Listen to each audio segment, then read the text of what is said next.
pala. Hindi ba, binigay mo sa akin yung card mo.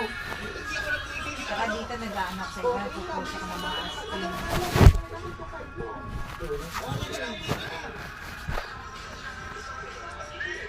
Dito ako nanonood ka. Yan.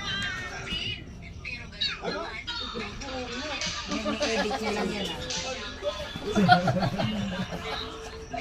Ayan, dyan ako nakasama.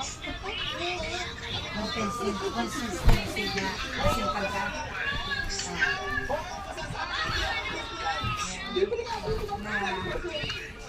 Nakikinig ako niya.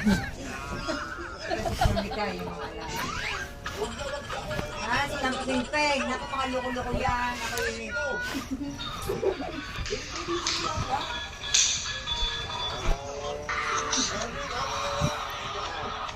Ano ba yung mga natin?